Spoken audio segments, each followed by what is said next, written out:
Greetings and welcome to the energy of Scorpio. This is Ron from Tarot of the Twin Sun. Tarot of the Twin Sun is a functional division within the Aura of the Twin Sun. I do welcome you to the channel and its contents. Please like, share, and subscribe if you will. Also, if you would like a private session, I can be made available for the energy of Scorpio. The 8th house is open. 8th house is about transformation as well as the secret, the occult. So we're going to look very deeply through the gate of the 8th house into the energy of the 8th house, as well as the relation of the 8th house and Scorpio to a significant other through a device known as the Great Mirror.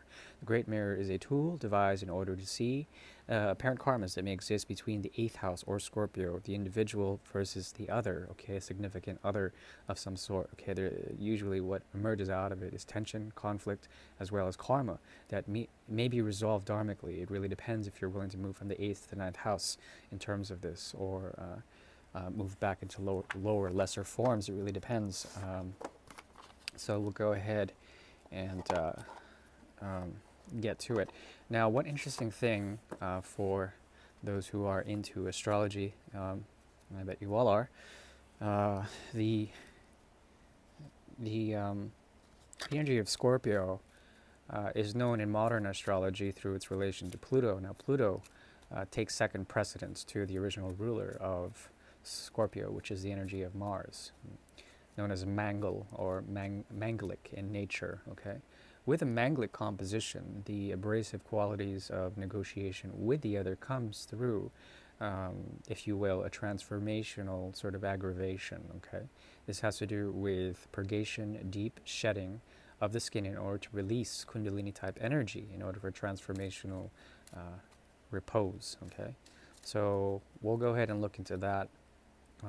Usually I open with a pre-read, but I'm not going to do that for Scorpio. We're going to go straight into the gusto. There won't be an extended, but the order and the channel is definitely open to your donations, if you will, or as I've mentioned before, a special inquiry. You can look into that now. I'll shut up and get to the reading.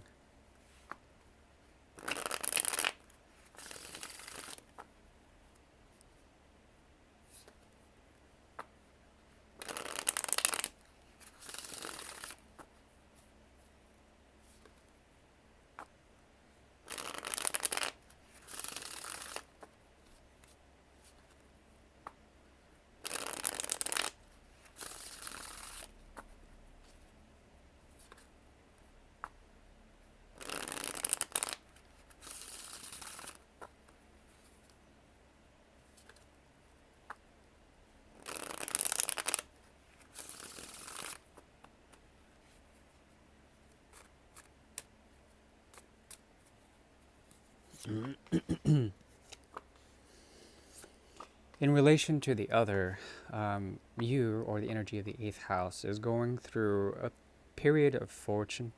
This resembles efforts made on a very deep level to the other and to the organization of the other, the stratification of the other, by contributing the cornerstone. Okay, the cornerstone resolves around the garçon bron, which is the ability to be devoted to another, okay, unconditionally and with specific method and a specific way of contribution to the efforts. This gives you a sense of status, whatever you're dealing with, whomever you're dealing with. There is a collaborative effort here that stems from the inner need of bhakti, or the inner need for bhakti to express itself. Bhakti is merely a form of Radha Krishna, okay, which is the ultimate form of devotion towards righteousness, towards the right path, as well as to awakening the house in some sort of esoteric way, okay? So one form of bhakti would be to wake up in the dead of the morning around 4, 5, or 6 a.m. in order to do certain things to put the house in motion, okay? This usually collaborates with summer solstice and the early sunrise, and that being with its intensity of the sun, an awakening of sorts. There's something also about this that requires an element of dryness, okay? There's something that you want to do this in a methodical way that is extremely conducive to elevating the fortunes of all. Okay, so this feeling of devotion is unconditional, and it does not require intense emotion. There can be that. It really depends. If there is that, there's something about the need to pull out the romantic tendencies within it, the need for expectation, the need to find a sense of fullness by giving. You would give unconditionally in this respect, and I think that's a very good thing. You're dealing with someone here that is tied to the mystery, okay? With the moon card as well as the devil card in reverse. There's something about this that they are challenged by your energy, okay?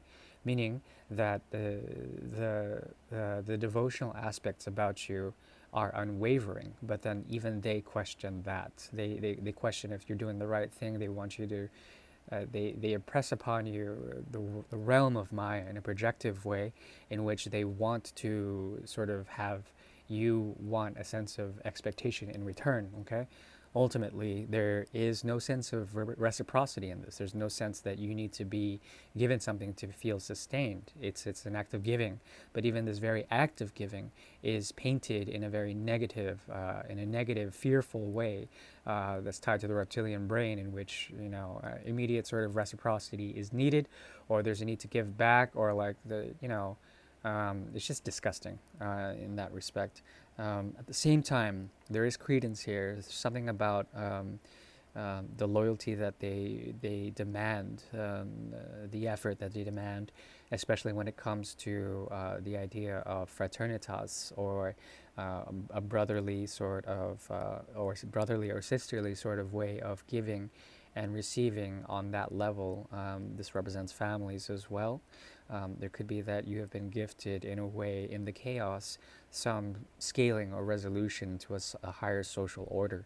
But therein, they question the very method in which you've received that, and that isn't cool. There's something also about it that because there's so much mystery here, that this represents a type of letting go. Okay, in this respect, both of you are having this element of not sort of being enslaved to the idea of idealisms, and these idealisms becoming dogmas and enslaving you in the 10th house in some sort of way. There's an element of breaking free, becoming totally unconditional in a way, and that's very good. Okay, I think that's very good, at least in terms of willpower.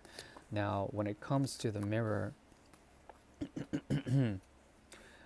there's something natural coming about this. There's something that is forbearance. There's something that is tied to genetics or lineage, or the way karma has panned out, in order to provide a sense of clarity. The clarity that has to do with unconditional forms meeting together, unconditional forces coming together in order to create something. Okay, what this is usually the idea of two rivers that run parallel, as opposed to two rivers that come together. Usually when they come together, there's an overflow that washes out the Garden of Eden, or perhaps like the Tigris Euphrates, or whatever happened in the Holy Land, in which that was all washed out. Okay, so there's an impatient sort of need to no longer project on each other and no longer enslave each other, which is very healthy, whatever that means, and that is a good thing. There still is a realm of mystery that goes way beyond a single sort of spread like this. But I think on a conscious level, what is emerging is a sense of experience, and this came up for the other Mars sign too, I think Aries. So Mars is all about having this need to become abrasive, and then in the war-like attributions, in the impulse, experiences had, like through burn marks, like this one here. I think I have more burn marks, marks of experience that that create a sense of super fluidity, really, of like, oh yeah, I got burned or something like that. Let's see here. Okay, there's an expansive quality to this mystery that revolves around returning to the scene of the crime, returning to what was said. This person, place, or thing is ruminating it, finding tension in it. There's a sense of pain in what was said in the past. Okay, so when they move into your direction, there is a sense that they can be a teacher in some sort of way through a quasi patience, but behind that there is a secret, and the secret reveals itself through the moon card on a parallel dimension or a parallel mode of existence that they're hiding in order to to hide their own insecurities. And this revolves around insecurities of the mind as well as tensions of the heart, this creating a strong impulse towards burnout. Okay, towards burnout. um, let's see here. When it comes to what they want, there's something about them that would prefer to be free from anything in general, anything that would be binding. So this talks about dispelling. Okay, binding is about bringing forces together to create some sort of effect. Usually, it's through the desire that binding occurs, or through not only desire but material needs. Okay, with this, there is an element of them coming from a place on one side that revolves around expectations, or hidden joys that they actually enjoyed being bound in some sort of way. And what can be gleaned from this is an experience that they didn't want to have, an experience that they wanted to move away from, but they're coming back to the scene of the crime. There's a lot of this guilt. There's a lot of guilt behind their actions. Yet they return to it. They realize it's something that they have to let go, whatever that means. There's something about you, yeah, too, okay. Yes, looking elsewhere. As you look to this situation, there's something about you that can be really detached, and it probably annoys both of you, this detachment. Um, Yet there's something about you that is questioning the realm of expectation, the realm of love, the realm of happiness, and perhaps you are seeking elsewhere. But there still is some form of an impulse that has to do with a sense of balance, or a sense of completeness through through labeling as perhaps something that you want. But if you're not going to get it, you look somewhere else. Um, Now, when it comes to this, okay, this has to do with a strong ass connection. One that is intense, very deeply intense, but one that cannot be touched, one that you wouldn't even allow this person to touch it. It could be that this person is also bound to something else that resembles the past, and there's an element or a realm of guilt in terms of expectations also. A lot of Cancer energy, a lot of Cancer and Capricorn energy, they take a lot of action, a lot of idealization on your side, but also fixity. You're someone not to be fucked with. When it comes to this, I would say that there's a lesson to be had here, a lesson that will come in time. For the time being, both parties will be somewhat retarded in nature, not in a negative way. Retard usually means it squelches the fire. You know, it's a fire retardant, meaning that the fire can be put out. And in this putting out, there in the aftermath, and the steam of it all, there can be seen marks or signs of the aftermath. Okay, in terms of scorching of the earth or scorching of the forest. But deep down, there is a connection here that you feel you can contribute to, but it just leads to the Seven of Pentacles in the reverse. Okay, so there's this element of not working hard on this connection, letting it go as is, and letting it go into whatever it will become. But this is a motif that has constantly been wrecking the mind as well as the inner world.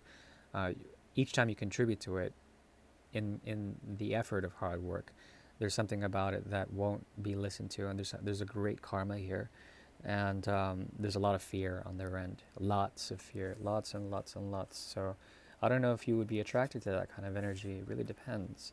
But as I've mentioned before, the conditions of return are never a sort of requisite for this kind of situation. I'm not going to go any deeper, no extendeds. If you would like a private reading, you know where to find me, blah, blah, blah. Yeah, I hope you're doing well. Bye-bye.